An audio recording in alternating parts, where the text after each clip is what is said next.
Hi everybody, my name is Rupa, working as assistant professor in Chevron Engineering College. Now I am dealing the subject electrical machines 2. Today's topic is problems on single phase motors and fourth unit alternators introduction also. So I will go to the first problem. Discuss the revolving field theory of single phase induction motor. So this theory we have to discuss. After that we will go to the problem. Already we have discussed the revolving theory of single phase induction motor. Right, for this question write that answer. And coming to the problem, find the mechanical power output. Find the mechanical power output at a slip of 0.05 of the 185 watts 4 pole 110 volts 60 Hz single phase induction motor whose constants are given below. So the constants given are: resistance of the stator main winding is R1, it is 1.86 ohms. Reactance of the stator main winding is X1, that is 2.56 ohms.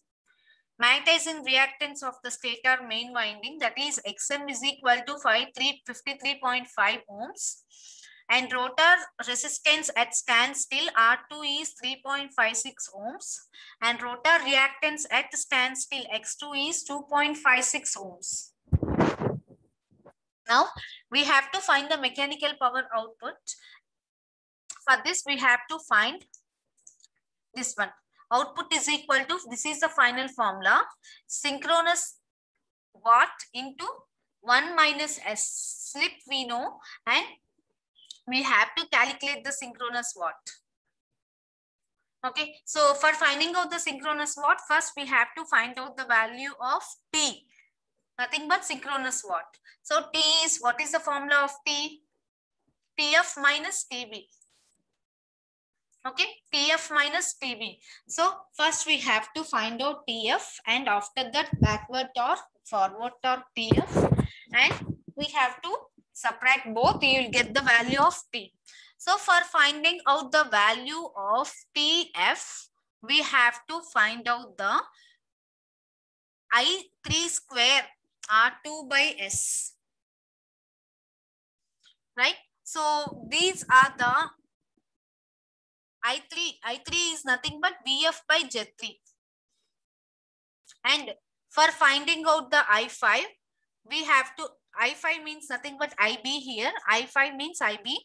So, sorry, T5 means TB. So for finding out TB, I5 square R2 by 2 minus S. Okay, this is backward, this is forward.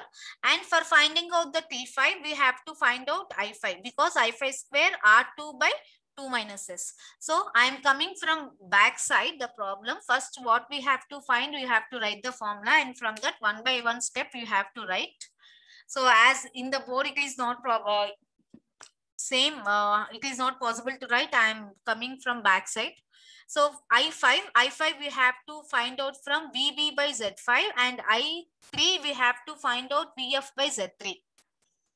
Okay, so VF by Z3, you will get VF is, we have to find out VF. How to find out VF? I1 into Z1. Sorry, ZF. Okay, I1 into ZF. Z1 means nothing but forward. All are forward. And I5 means, T5 means backward. Okay, so VF is equal to I1 into ZF. I1 is nothing but 110 by 25.35. Sorry, 85. So what is this 110? It is the I1 is nothing but VF by Z, that is equal to voltage. Voltage by impedance. So voltage is 110 and impedance is, we find out the impedance by this Z1. How will you, ZF? What is the value of ZF here? See here. Z01 is equal to Z1 plus ZF plus ZB. That is the total impedance here. Okay. So that total impedance we have to take out. 25.85, only numerical value we have to take and substitute. No angle values, complex values. So 25.85. Here we found out Z01. That is the total impedance, total circuit impedance. So Z1 plus ZF plus ZB. So total Z1, ZF, ZB. How you find out means? See here.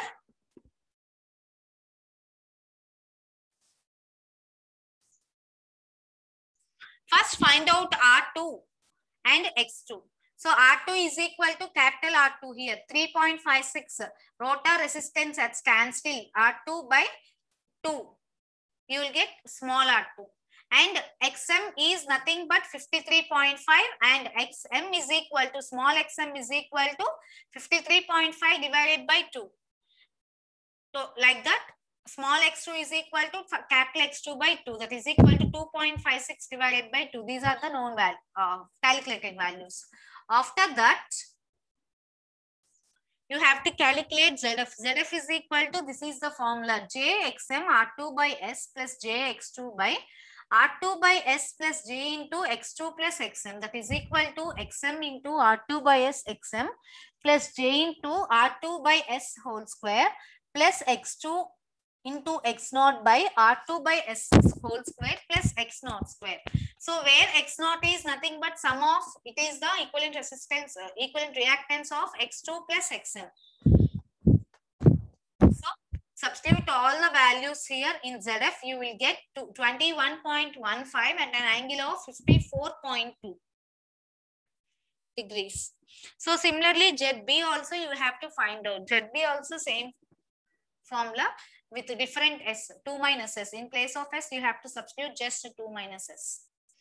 So 2 minus S plus J into X2. So if you substitute, you will get the Z2 value as 1.51. So total Z1 value is R1 plus JX1. R1 is given as 1.86 and X1 is 2.56. You will get Z1 is equal to 3.16 at an angle of 54. So if you want to know the value of total circuit impedance, you have to add both all the three ZF, ZB and Z1. So this is the Z01, Z1, ZF, ZB. So from this I have explained backwards. So output is equal to synchronous watts into 1 minus S. S is 1 minus S, 0.5. So it is 0.95, 1 minus S value. So total output is equal to 202 watts.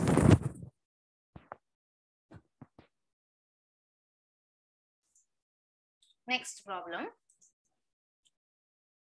Find the mechanical power output of 185 watts, 4 poles, 110 volts, 50 Hz single phase induction motor, whose constants are given below and slip is 0.05. Same problem, but here in previous problem, windage and friction losses are not given. They are included, but here they are separately given. So we have to take into account these also. Okay, so find the mechanical power output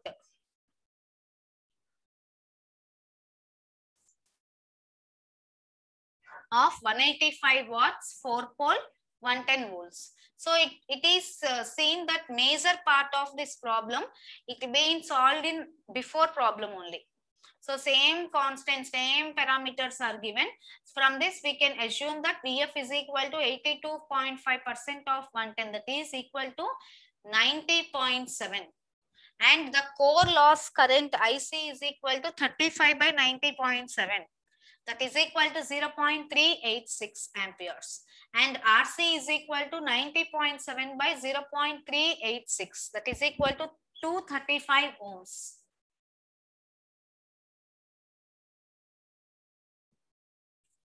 Now, the conductance of the core loss branch will be equal to 1 by RC.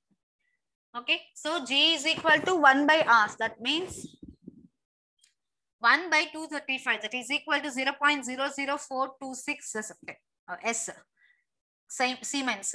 So next, the susceptance of the magnetizing branch is equal to minus J by XM, that is equal to minus J by 26.7, that is equal to minus J into 0.0374 Siemens. Next, admittance of the branch also.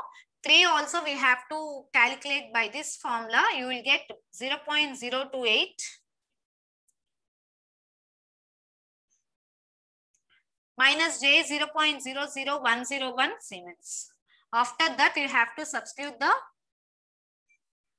values. See here, Y of 1 by Z, that is equal to, Z is equal to 1 by Y. So admittance of the motor, you are getting 0 point like this. Both if you add, you will get total like this. So from this impedance is 1 by YF, that is equal to this one.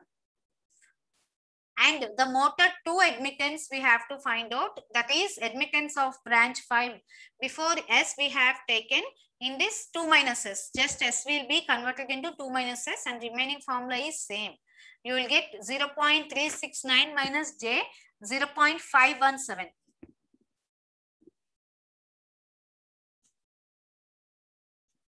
Okay. Now the admittance of motor 2 is YB is equal to back admittance is equal to 0.04426 plus this one. You have to add, this is the constant one, see here.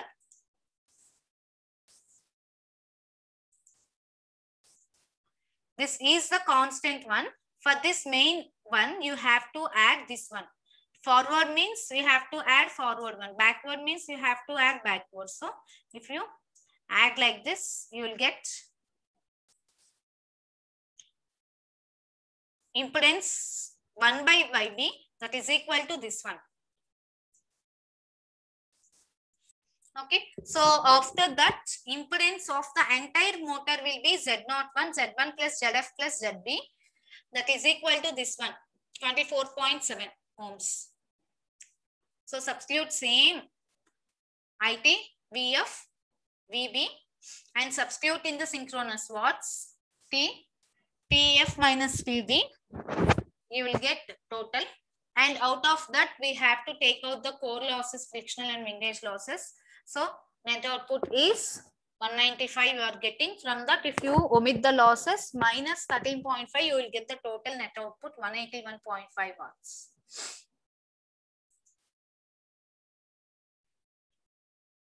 And next example, a 250 watts, 230 volts, 50 Hz capacitor start motor. It has the following constants for the main and auxiliary windings.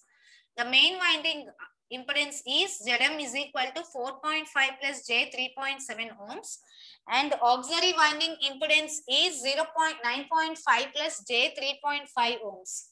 Find the value of starting capacitor that will place and the main and auxiliary winding currents in quadrature at this time of starting. So we have to find out the starting value capacitance and the winding currents at the time of starting also. So just current is, we have to find out. See here, let starting current is XC is the reactance of the capacitor that is connected to the auxiliary winding XC. That is ZA is equal to 9.5 plus J 3.5 minus JXC.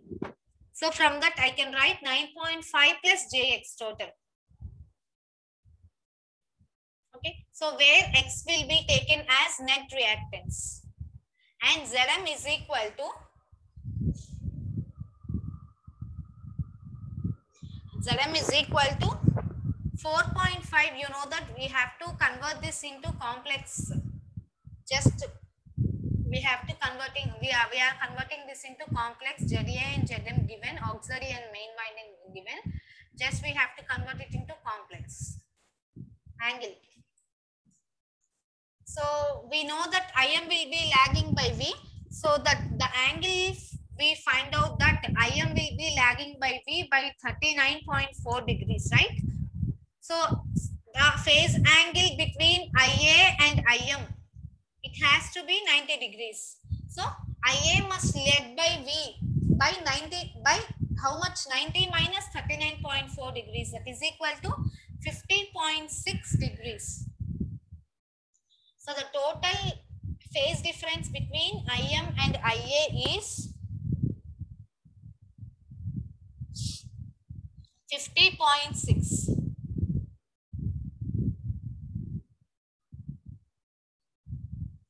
Okay. Next, after that, we have to find out the value of XC. For finding out the value of XC, see here, we have to find out first X. Okay, plus here 3.5 we have to write. So before you are given here x 3.5 and xc you have to find out. See, for finding out the x, we have to add this 3.5 and the x. So for auxiliary winding tan phi a, by using this angle we have to find out tan phi a. That is the formula x by r, that is equal to phi a. You are getting the angle between phi m and phi a, nothing but phi a. Im and Ia, it is nothing but phi a, that is 50.6. So tan 50.6 is equal to x by r. R is given as 9.5 here. And x is xc is this one. X we have to find out by 9.5. So x is equal to 9.5 into tan 50.6 angle is 1.217. From that we will find the x as 11.56 ohms. Okay, next xc. From that xc you have to find out, you have to add the 11.56 to the already having reactance 3.5. So total you are getting 15.06 ohms. Now we have to convert this xc into c. Okay, so for converting c here, xc is equal to 1 by 2f. That is equal to, if you convert that, you will see c is equal to 1 by 2 xc. xc that is equal to c is equal to xc. C is equal to 15.6 into 314. That is equal to 211 microfarads. 1 by 15.06 into 214. That is equal to 211 microfarads. C will be coming. So this is the starting capacitance. So this is all about the third unit, single phase motors. So overall what you are taking, the single phase motors you are taking and you are making it as double phase. Right, by adding a auxiliary winding you are making it as double phase. So the phase difference will be the phase difference will give out the EMF, required EMF. This EMF will be moving the rotor, so the rotor will be getting started. This is single phase motors. Next you will go to alternators.